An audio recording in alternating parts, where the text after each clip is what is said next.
how would you like to go from solo agent to 300 transactions a year? Holy cow. It sounds crazy, but it is actually possible. I'm here live with Coach Kelly Revore of Club Wealth. Kelly is one of Club Wealth's top tier coaches, man. Let me tell you, this woman knows what she's doing. She literally went from solo agent to just under 300 transactions a year in just under 4 years. And in a very difficult market too. I mean, it's a very low price point market, which means she has to run her business way more efficiently than most people would in order to have the same or even remotely the same kind of net income out of it. And take this a step further, not only does she have to run more efficiently, but she's also in a very small market. So recruiting is a lot different for her, right? So it's not like she's in Seattle or LA or some big market where she's got all these different people to recruit from. And so she's going to talk to us about how did she grow her team? How did she grow her production? How does she have a freaking life? She's a single mom working in, you would think she's got to work 24/7. She's not, but you would think that would be the case in order to do as well as she has. So we're going to talk to Coach Kelly about all this stuff and more. And she's even going to share with us, she has a document that she's going to share with us here a little bit later that is helping her with her recruiting process. So first and foremost, Coach Kelly, I love you. Can I just tell you that? I really do. Like, you are one of my favorite people on this planet. And I'm not just saying that. I mean, you truly, truly are. Can you just share with us really quick before we get started, just share with us your Club Wealth experience. So, how long have you been with Club Wealth? What attracted you to it? Why are you with Club Wealth? Why are you still with Club Wealth? Why, just what's your Club Wealth experience been like? And then let's dive into all these details about how you grew so fast. Okay, so thank you for that huge introduction. Now I feel like I'm going to knock myself off the pedestal here real soon, guys. So whatever, you're a big deal. Own it. Anyways, to answer your question, I love you too. I started Club Wealth in 2016, and as a single mother, I was running ragged, working way, way too much, and needed something different. And I was so afraid to even go onto Facebook and ask for real estate coaches. So I went onto Facebook and I searched this little search function over on the side that said coaches, and your name came up multiple times. And this was in May of 2016. So we set up our 55-minute free strategy session. We actually had it with Ron back then. So that was, quite some time ago, because I don't think he does strategy sessions anymore, and signed up immediately for tier 1. As a brand new agent. I can't say a brand new agent. I'd been an agent at that point for 3 years, but brand new client for Club Wealth. So signed up as tier 1. Moved to tier 2 rather quickly. And the only reason that we signed up for tier 1 was just because we wanted to really get our bases down and kind of understand this whole Club Wealth thing. My philosophy is I will try anything for 6 months. And if I'm going to spend the kind of money like we were on coaching, we wanted to make sure we were going all in. And we went all in, and we attended, that was in May of 2016. So we attended our first BSM in November of 2016. And by that time we were hooked. Hook, line, and sinker, man. You throw some amazing conferences. And we were dedicated Club Wealth members ever since. Moved to tier 2. We were in tier 3 for a while. I was coached by the amazing Brian Curtis for a long time. 3 years. I like to laugh and say that he was my longest relationship I've had in quite some time. And then moved up to tier 4 and then tier 5 rather quickly, all of within the same year. That was last year. So, momentum was high. We had the right people and the right seats on the bus, and we're very fortunate. And as long as you love on your people, you can accomplish pretty much anything as long as you have the right people on your team. So that's where we've been. We're still, and I keep saying we because it's all of us. Our team is a big we. We're a big family. And we're still in Club Wealth because I have met some amazing people within Club Wealth. I spend a lot of time, and people like to laugh at me because I'm on Marco Polo all the time. I spend a lot of time on Marco Polo with Club Wealth people or on the phone with them. Of course, we do our coaching calls and all of that too. But I've developed such amazing relationships over the years. And, we're getting ready to go to Maui next week. And Yeah, this is our third trip together, Michael, to Maui. And it's those bonding experiences of all of the trips that we're able to take, the conferences that we're able to attend. So it's not just always being on Zoom. I mean, we really get to know these people, and I talk to some people within Club Wealth more than I talk to people, 10 feet away from me, to be honest. So those relationships have meant everything to me. And they're why I am here. I was thinking, as you were saying that, I was thinking about how those relationships transcend time and circumstance also, right? I mean, some of these people become lifelong friends, lifelong relationships. And you just never know who you're going to click with and how it's going to help and who's going to share commonality with you and who's going to really provide you with that nugget that's going to help whatever part of your life. Could be your business, could be your personal life, could be, whatever. But it's interesting how, being in the right environment and being open to those relationships really matters. You've got to be open to meeting those people. You've got to be humble enough to be transparent and vulnerable with people and allow people to come into your life and share and leave their fingerprints on it, if you will. And learn from them. I don't like to be the smartest person in the room. I don't. Well, I never have that problem. So doesn't matter what room I'm in, I'm never the smartest person in the room. So that's an easy one for me. But well, let's talk really quick about, and first of all, by the way, Jason Lash is watching. It's good to see you, Jason. Hi, Jason. Thanks for being on, brother. We love you. And by the way, there's a guy that should be going to Maui with us, but apparently he likes it cold. And so he decided to stay in Michigan I have tried so hard to get him to come. That is, I think his kids' schedules, his kids' sports schedules will not allow him to come. But man, I've been on him for a while now. Darn those good There's parents. still a chance, Jason. I know, right? Just, dude, sell the kids. Just find somebody else. I never said that. Just kidding. You didn't hear me say that. All right. So let's rock and roll this. I want to dive right in. I want to make this short and succinct so that people get a ton of value in a short amount of time. Before I forget, though, I need to shout out to our sponsors, WiseHire. And they're at clubwealth.com/WiseHire, WIZEHIRE.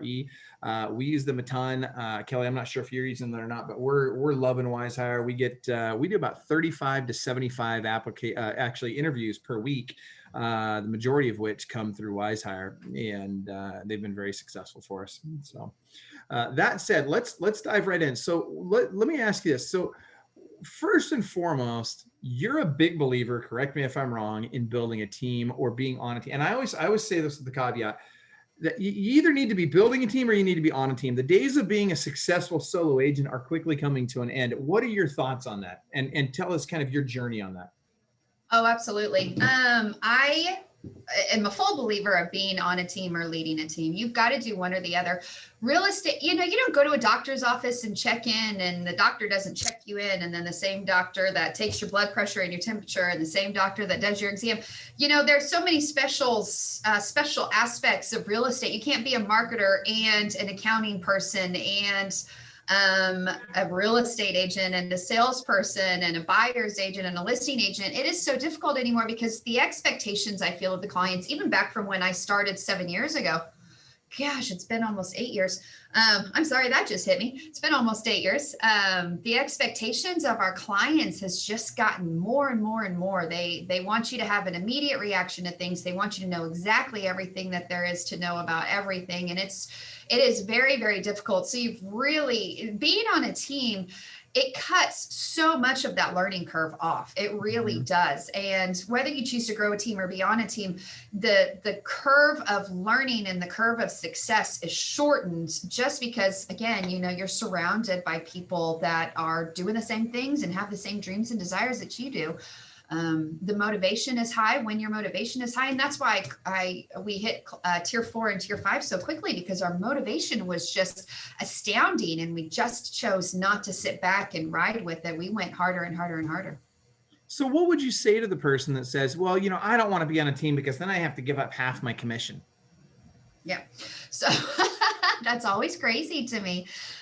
You're not really giving up half of your commission in that aspect. The way that I look at it is, If I could get you to, I don't even know what the average age, what does the average agent close? I think the average agent makes about $18,000 a year. But So, well, okay, I don't know what that is in terms of closing. Let's say 8 to 10 closings. put it this way, if you're making over, and I can't remember the exact number, it's somewhere around $46,000 a year, you're in the top 10% of all real estate agents in the country. And if you're making six figures, you're in the top 1/2 of 1% of all agents in the country. Wow.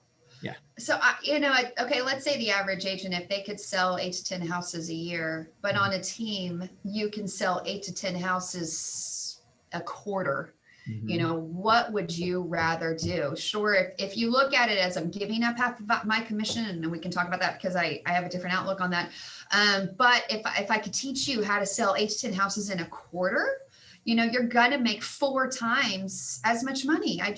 It is crazy to me why people choose not to. The success rate, I think, in real estate is like the 2% after 2 years, or maybe 3% after 2 years. It's not very high. And when the way that I look at it with being a team leader is I make, we're dream makers. Team leaders are dream makers.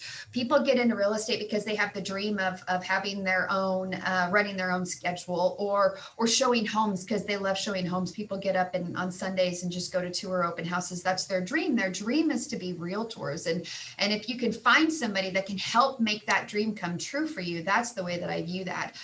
For a team leader, it's very, very, very expensive to be a team leader. Mm-hmm. And we throw all the risk up front. So let's say the average agent on your team costs $1,500 to $2,000 per agent per month. And we're just asking to be reimbursed for some of that. So you're not giving up half of your commission. What you're doing is actually paying back a part for what your team leader has already invested into you. And you're making money on the side, on top of that. And you're putting food on the table for your family. So, it's reframing the mind on that, because it's not giving up at all. You're actually making 2, 3, 4 times as much money being on a team than if you weren't at all. Yeah, I completely agree. It's interesting. And Jason said in the comments there, it looks like he's thinking that it's 3.7 units per year. And I've heard, it depends on if you're talking local or national averages, but I've heard about 4.5 transactions per year. But here's the other thing too. There's some real danger involved in, I've only got 4.5 transactions a year happening. If the market drops by 20%, you're in a world of hurt. All of a sudden, 20% of your income, actually 25% of your income at that point went away. And, to your point, the number of success, or the success rate in real estate, is that 87%, just over 87% of all agents fail in the first 2 years. 87% failure rate. That's insane. That's like a 13% stick rate in 2 years.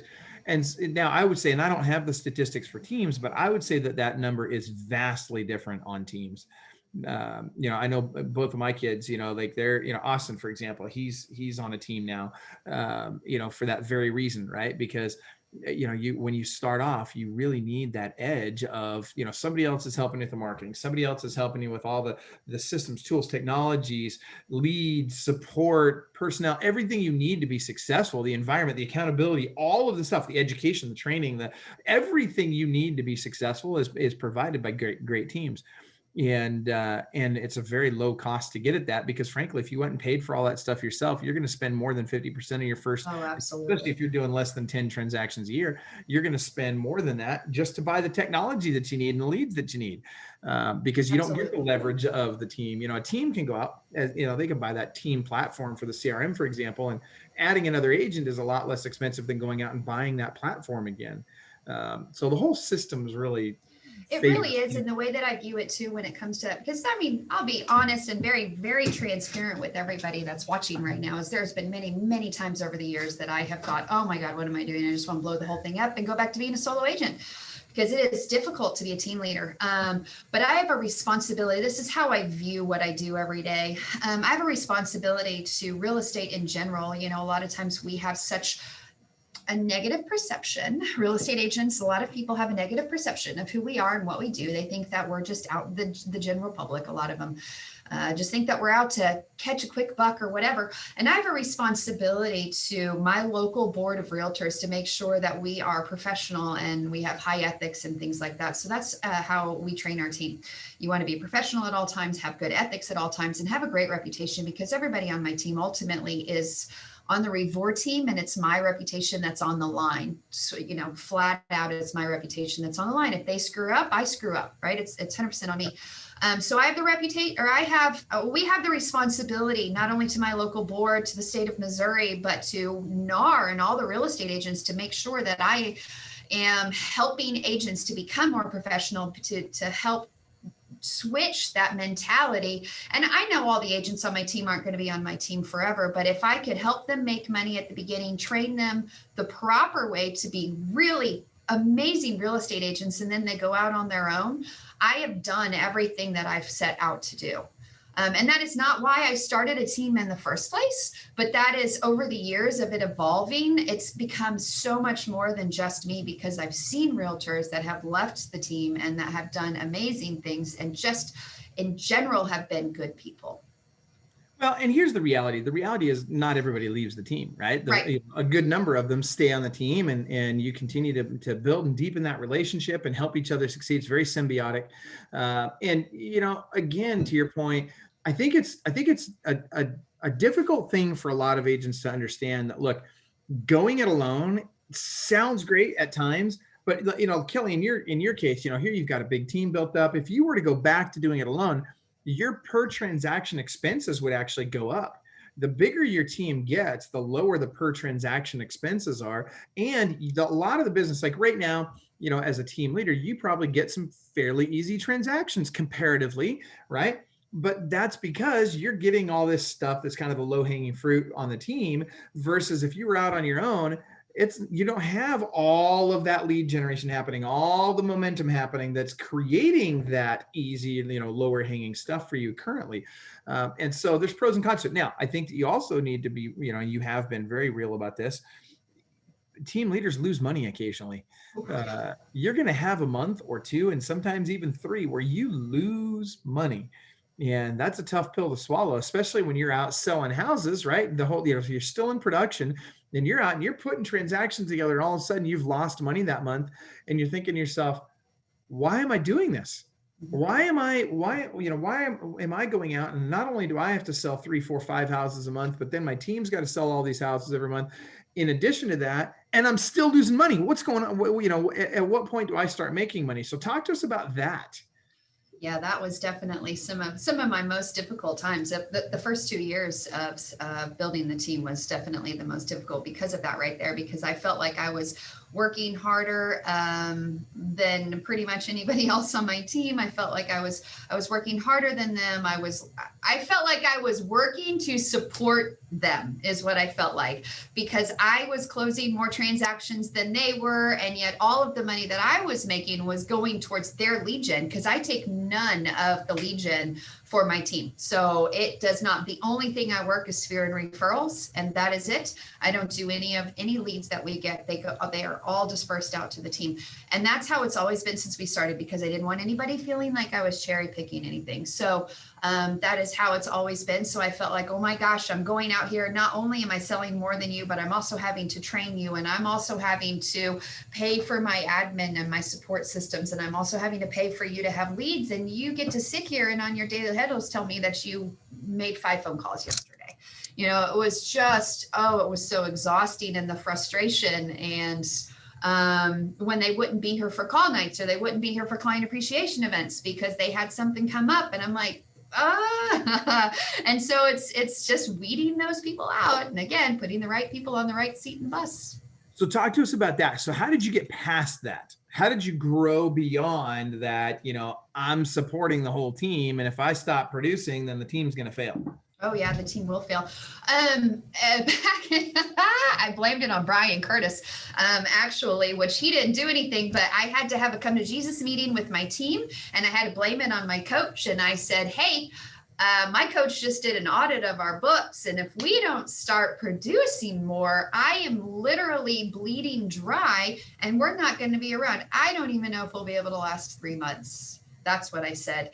And I said, if you guys want to be here, we have to act like we want to be here. And we started with the daily huddles, which Ron had been on me forever about the daily huddles. And if you guys are team leaders and you're not doing a daily huddle, you're missing out on a massive opportunity. And not only that, recently there was this was just yesterday, I think on Facebook, there was a thing on who runs your daily huddles. Linda runs our daily huddles. That's my mother and my business partner. Yep. We don't have our admin run them because our culture is huge. And if you start having your admin or your squad leaders run your daily huddles, you're missing out on a big culture. And I could literally go off on a whole nother leg of a conversation about that, but you should be running your daily huddles. Once we started holding people more accountable, we started having 90 days. If you don't have a contract in 90 days, then I'm so sorry, but this isn't going to work out for either one of us. And then having people that were being successful and others that were like, oh my gosh, I can do this too. Once we started having really successful people on our team, and it took some turkeys to find our eagles. Once we started having some super successful people on the team, others realized that they could do it too. And the excuses just kind of went away. Yeah. And once the excuses went away, the right people went away. So you're saying the daily, and I'm, as you know, a huge believer in the daily huddles. Now, let's be very clear. You're saying, one, you or your partner, if you have one, but not an agent, not somebody you delegate it to, not an admin team member, you and or your partner need to run the daily huddles. And then here's the big next question. Does it have to be daily? Can't I just do it Monday, Wednesday, Friday? No, it has to be daily. The only day we don't do a daily huddle on Monday because that's our team meeting day. Mm-hmm. So that's the only reason we don't do it, because we're going to get together that day anyways. But besides that, we have a daily huddle, not on the weekends, but. Sure. Monday through Friday, you're doing a daily huddle 5 days a week. That's huge. Okay. And I think that's really important to note. Okay. So now let's talk about creating culture on your team. So let me back up. Let's start with building the team. Like, how did you build the team? How did you recruit agents? How did you get them on your team? And then we'll go into how do we get the right culture on the team? So in our board, we do, like you had said earlier, so we have a very small board of realtors. We have 2,500 licensed agents, right around there. I mean, plus or minus a couple hundred. But the year before last, I don't know the stats for 2020, but in 2019, 897 sold one house or more, and that was it. Wow. You can have all kinds of licensed agents, doesn't mean that they're producing. So I have a very small pool of people to choose from. I am very fortunate. We're the largest team. We're the largest team in our brokerage company here locally. So when my broker is interviewing people, if they mention a team and he thinks they'd be a good fit for our team, he definitely introduces them to us. I pay bonuses to my team leader or my team members if they recruit people onto our team. How much? Talk to us about that. We do $250 for their first 4 transactions. So a total of $1,000. Yes. And now, just so everybody knows, my average price point here is, I think we're at 165,000. My team, our average price point is at 185, so it's not much. But that makes you the queen of real estate, right? It makes me more realistic because we're not all from bombing like Seattle, Washington, like you are. San Diego, or some other place where every commission's $20,000, right? I know. So I'm just speaking to the other 80% of the people that have price ranges like me. And I think that's really important to highlight, because the reality is it is different. It's more difficult to run profitably in a market where you've got a $180,000 price point versus a $500,000 price point. Every commission matters to you. Every dollar in every commission matters to you. Whereas, if I'm making $10,000, $20,000 on a transaction, it's a lot of those agents, they're quick to give up, $1,000 here, $5,000 there, or whatever, to kind of, shoehorn a deal in. You start doing that, you're going backwards. Oh yeah, we are. Then we're no longer profitable, and I'm going to want to blow it up again. Right. Here's the reality. The reality is you're not doing yourself or anybody else any favors by going bankrupt, right? For your team to be successful, you need to be successful. And frankly, your clients want you to be. I should say the right clients want you to be. Well, let's talk about on the building the team part. How are you recruiting? What are you doing to get agents on your team?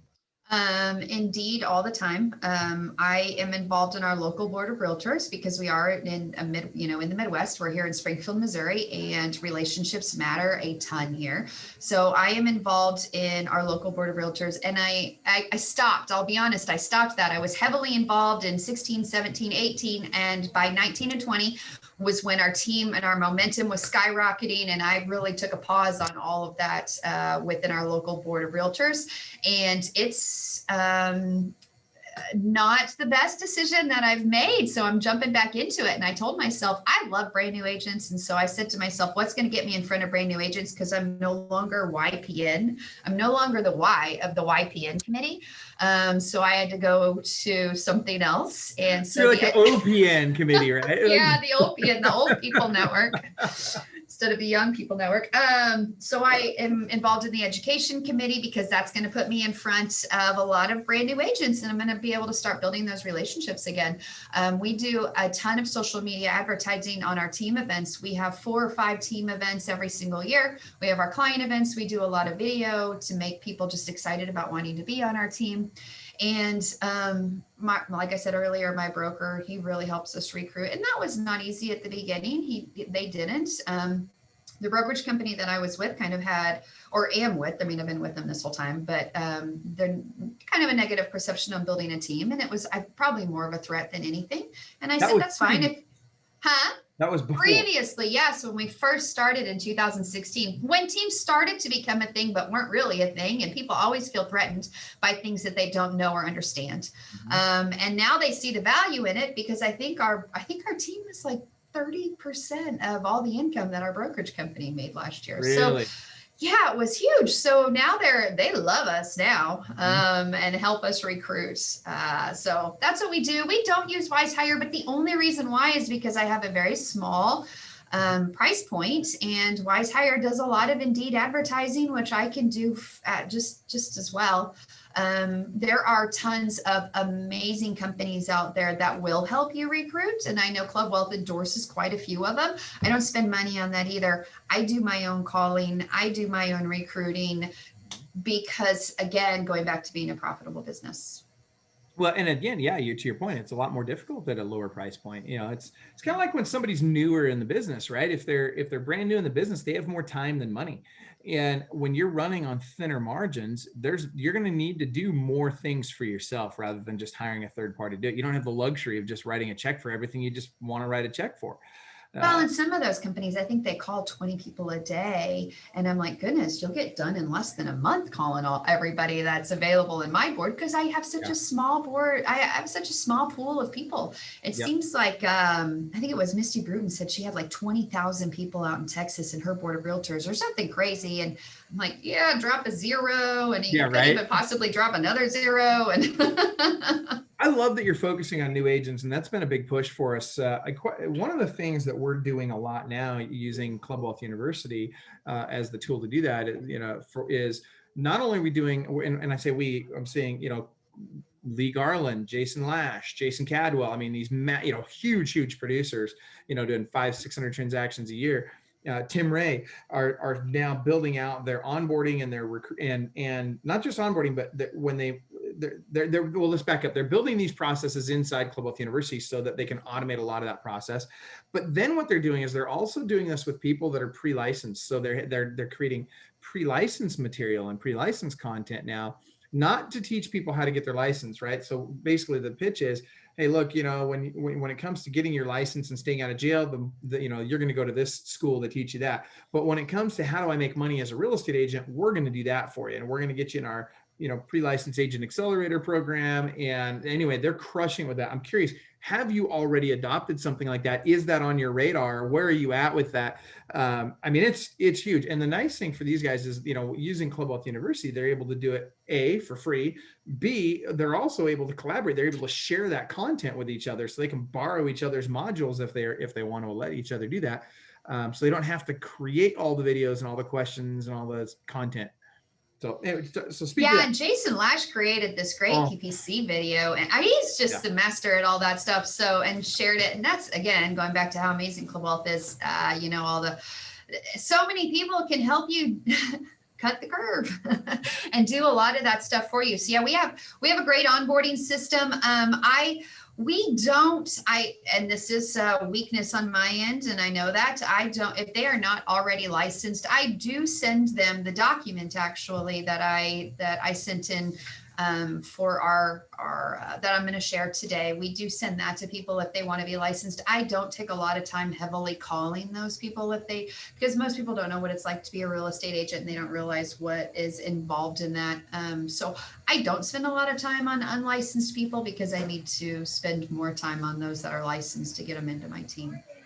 Well, and so by the way, for that, if you guys want to get that free download from Kelly, from Coach Kelly, you go to clubwealth.com/grow your business. Clubwealth.com/grow your business. And tell us what that form is, Coach Kelly. So I get a lot of people all the time that see me on social media, see my team on social media, and want to know what it's like to be a real estate agent. So I send them over that document. And what I do, and the document's way prettier that they're going to see, that you guys are going to see whenever you go to that link. But I pretty much copy and I paste that and I send it in an email, and then I do some follow-up phone calls and I talk to them about it. What I realized when I very first started growing a team was if they at all reached out to me, I sat down with them for coffee and then talked to them about what it was like to be a real estate agent. Most people think that it's, you get paid hourly. They don't realize it's commission only, and I kind of had to weed through some things. I spent way too much time drinking way too much coffee, helping people understand what it was like to be a real estate agent. So I had to learn how to do things a little bit more efficiently.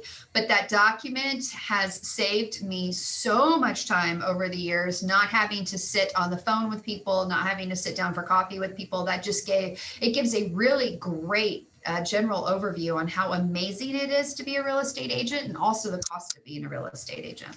Mm-hmm. So that's probably one of my most valuable tools in terms of efficiency. Okay, so let's talk about this. So are you doing the group interview then?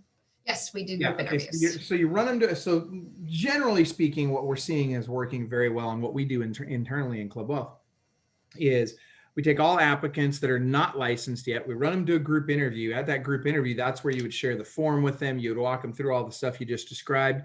And then from there, they have to self-select. And you don't create a huge barrier of entry, but you want to make sure that they're serious.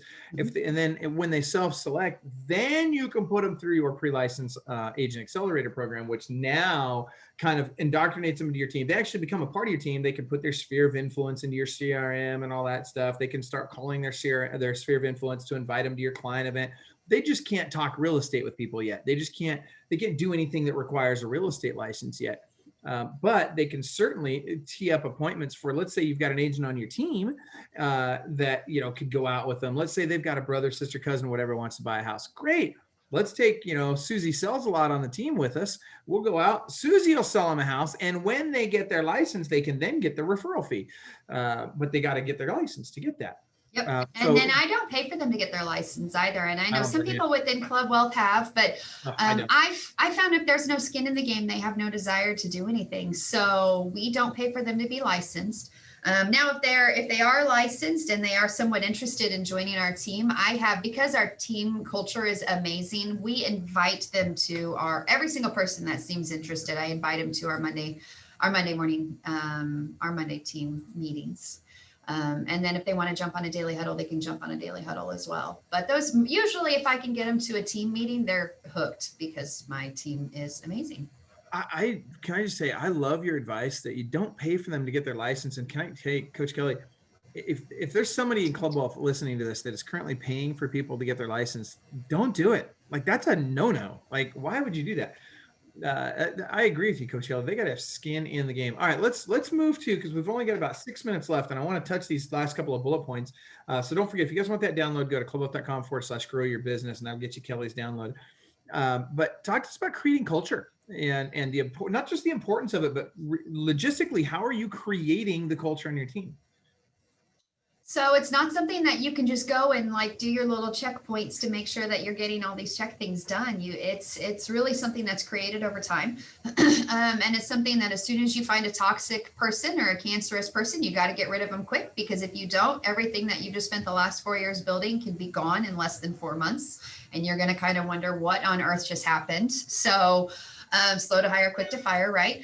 When we first started building a team, we wanted anybody with their license and a breath was able to join our team. And now we have been blessed and able to be so much more selective. They've got to be the right culture fit for us. What that means for us is they've got to be fun. They've got to be positive. When I start with my agent interviews, if they tell me all the things that their other brokerage did wrong, and I ask the right questions, I ask questions that might allude to them. So tell me, how do you like being in real estate? Tell me about your current brokerage. How are things over there? And if they bash their current broker, they bash their current brokerage, they say they didn't do this, they didn't do that, they're not the right fit for my team, because all they're doing right now is trying to find reasons why they're failing, and they're not looking inward on that. We do a ton of team building events. I mean, a ton of team building events, and our meetings are mandatory. Our Monday meetings are mandatory, as mandatory as they can be, because they're not W-2 employees, but they don't get leads for the week if they don't get them, or if they're not at our Monday meetings. So team building events has been huge for us. We just had an awards ceremony in January where spouses were invited. So we're going to go build some houses at Habitat for Humanity. We have done, like, if there's one of our team members owned a yoga studio. So we all went to yoga once a week with her, and one of them owns a restaurant. So anytime that we have anything to do with food, we ask him to cater it, and everybody loves his restaurant, and, you know, we'll meet there sometimes. So we just make sure that we do a lot of really fun things together. We include spouses anytime that we can. If there's, you know, one of our agents just recently, her husband was in the hospital. So all of us were reaching out to her all day long. How are things going? How is he doing? You know, it's just really being a family. And we're very, very family orientated, and we built the right culture. But again, we were lucky because we had the right people at the beginning that we have found and kept and made sure that we keep them happy. Okay, so let's talk about that for just a moment. Does someone's ability to fit into the culture ever change? Because, I mean, here's the thing, you know, and I'm with you. You never know if somebody's going to fit until they're on your team, right? Now, that being said, there's certainly red flags that can tell you this person's not going to be a good fit, so don't bring them on. But until somebody's there for a couple of weeks, it's pretty tough to tell, are they really going to fit in? That said, what I've experienced is over the years, there are people who will be a great culture fit for a very, very long period of time. There are people who will be for a short period of time. And there's also people that for, you know, we for example, we had one where this person was on our team for a number of years, and in their work environment changed. You know, due to COVID and all this stuff, we had to, we didn't have to, but in an effort to accommodate this individual, we wanted to make sure they could work from home and not have to come into the office. And let me just tell you, that was in not a good way, a game changer for that person in their role at our company, because they fell out of culture with the team, right? All of a sudden, now that they're working from home, they're not connected in the same way with the team that they are when they're working from the office, and when they're there all the time, and when they're, you know, when they're fully participating in everything. It's different than when they're not. Have you noticed that? Have you experienced some of that? Have you seen shifts in people over time as their world changes and as they go through events in their lives? Absolutely. Yeah, we've seen things like that. COVID was definitely difficult for majority of us. We were fortunate here because we're in the Midwest, so we weren't hit as hard as some of the outlying areas. But we were able to have team meetings again as long as we were safe, wore our masks, things like that. And it was imperative that everybody showed up. And luckily, we didn't have people that chose not to show up. They all did. But certainly, we have had great team members that have lasted 8, 9, 10 months on our team. And then all of a sudden, some big life thing happens where they need to take a break. And that's perfectly fine. And most of the time they choose to go another route outside of real estate. You know, maybe they needed to get another full-time job because the husband became unemployed and they needed more steady income, you know, or benefits or something like that. It definitely, that has happened. We always wish them well. The seat on the bus is open for them if they choose to come back, but you pretty much know whether or not they're going to come back. You just nailed it though, too. I mean, sometimes people leave with dignity and sometimes people leave poorly. Correct. And those that leave with dignity, I'm with you. We've got one right now who's got a spouse who has is due to we live in Seattle and it's a moist climate and stuff, and there's mold spores and stuff that float around the air and stuff that some people just aren't able to handle from a health standpoint. And so this particular team member, the entire 2 years they've been in Seattle, their spouse has been sick, so they got to move. They're moving back to California. We love this person, love them, and he he's leaving with dignity. And if they ever come back to Seattle, man, we're hiring them back in a heartbeat. Mm-hmm. And if there's anything I can do to help him get a role where he's going, man, I'm in his corner. But we've also had the opposite happen, where people try and burn down the house on their way out the door, and it's like, man, you think you're coming back? And I've had people like that even come back and ask for a job back, and it's like, pound sand, brother. Like, what are you thinking? Are you kidding? So, all right. Last but not, and actually, we are out of time. I got to say, this has been phenomenal. This has gone super fast. We didn't get to focusing on helping your team produce, but I'm going to assume that a lot of that's the accountability and the regular contact that you have with them. And you guys, what I'm hearing and what Coach Kelly is sharing today, above all, is besides the love for the team, which you clearly have a genuine love for everybody on your team, and that is critical. If you don't love the people on your team, you got to ask yourself, what am I freaking doing? But beyond that, the word that's coming to my mind and everything that you're sharing right now is consistency. I'm hearing that you're very, very, very consistent in the things that you're doing. And I just can't say enough how much I feel like that is, if nothing else, that is the number one trait a business owner has to have to be successful. You've got to be consistent. And so the last question I have for you, well, go ahead if you want to share something there. Yeah, just one. I'll make that really quick. Going back to accountability and helping my team produce, there is nothing more valuable than a team leader calling your team member and asking how they can help. The team leader, not the squad leader, the team leader, calling your team member and asking what they can do to help. That is a very powerful thing. And it's hard to do. It's especially as your team grows, the bigger your team gets, the harder that is to do. And yet the more important it becomes. It's that regular contact. It's consistent contact with each member of your team. It doesn't have to be long. It doesn't mean you have to do an hour-long debrief with every single person on your team every week. But at the same time, you've got to care. You've got to take the time to show that you care and to connect with them individually. Well, Coach Kelly, I really appreciate you taking the time to be on today. And for those of you that haven't already done so, go to clubwealth.com/grow your business to get Kelly's download. Do it. It'll save you a ton of time in life. It really will. And that's the thing. You guys look for those shortcuts. And when I say shortcuts that don't sacrifice quality or experience or anything like that, we're talking about ways that you can get it, kind of cut the corner, if you will, without sacrificing in ways that will be detrimental.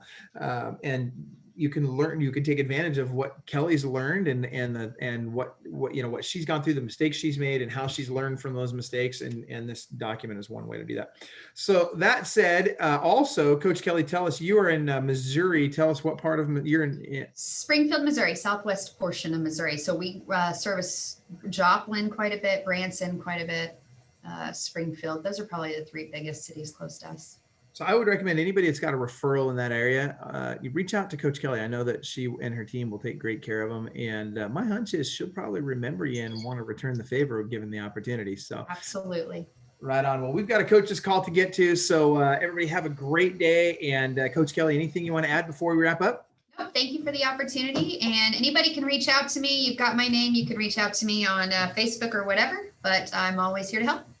I love it. Awesome. Sounds great. And we'll make sure your contact information is on that page as well, the clubwealth.com/grow it's grow your business.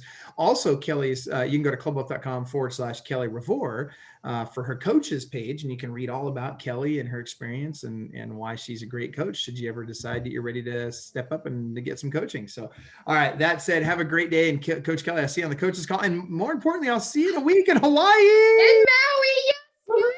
I can't wait. I'm so ready. I know, me too. I'm stoked. I can't wait. Right on. And it sounds like we might actually get to do the helicopter. So I'm excited about that. Or the Super Bowl. I don't know. Well, no, both. You won't have to sacrifice either one. You'll be able to do both. We'll make it happen. So gonna make it happen. We'll make it happen. All right. Sounds good. We'll see you later. Take care, everybody. Bye, guys.